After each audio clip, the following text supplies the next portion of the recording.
रत्नागिरी सिंधुदुर्गची जागा भाजपच्या पारड्यात। रत्नागिरी सिंधुदुर्ग जागेवर केंद्रीय मंत्री नारायण राणे लढणार असल्याची सूत्रांची माहिती।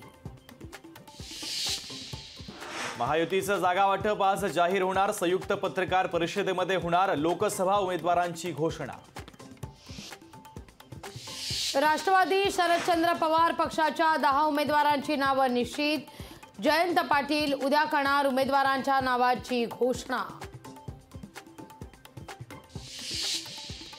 यवतमाळ वाशिम लोकसभेचा तिढा सुटण्याची शक्यता। मुख्यमंत्री शिंदेंची भावना गवळींसह संजय राठोडांसोबत चर्चा झाल्याची माहिती। तर दुपारपर्यंत भावना गवळींच्या नावाची घोषणा होणार, सूत्रांची माहिती। माजी मंत्री विजय शिवतारे यांची मुख्यमंत्री आणि दोनही उपमुख्यमंत्र्यांसोबत सकारात्मक चर्चा। चर्चेनंतर शिवतारे बारामतीतून लढण्यावर ठाम का? आज होणार पत्रकार परिषदेतून स्पष्ट। रात्री उशिरा प्रदेश अध्यक्ष चंद्रशेखर बावनकुळेंच्या उपस्थितीमध्ये नवनीत राणांचा भाजपमध्ये पक्षप्रवेश। नवनीत राणांना भाजपकडून अमरावतीमधून उमेदवारी जाहीर। ईडीचा समन्स बजावता समोल कीर्तिकर चौकशीला गैरहजर। कथित खिचडी घोटाळा प्रकरणी कीर्तिकरांच्या दापोलीतल्या शिर्दे गावातील घरावर ईडीचा छापा। माढ्यात मोहिते पाटलांचं जवळपास ठरलं। आज होणार धैर्यशील मोहिते पाटील आणि शरद पवारांची भेट।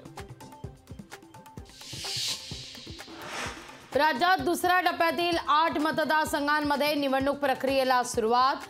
आजपासून उमेदवारी अर्ज दाखल करता येणार। 8 एप्रिल उमेदवारी अर्जाची अंतिम तारीख। अरविंद केजरीवाल यांच्या विरोधातील याचिकेवर आज महत्त्वाची सुनावणी। मुख्यमंत्री पदावरून हटवण्याच्या याचिकेवर दिल्ली उच्च न्यायालयामध्ये होणार सुनावणी।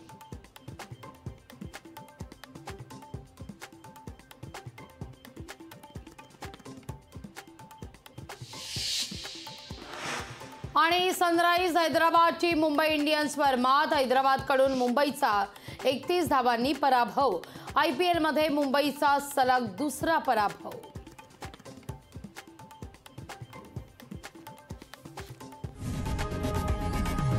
लोकशाही मराठी ऐका, पहा, जागरूक रहा।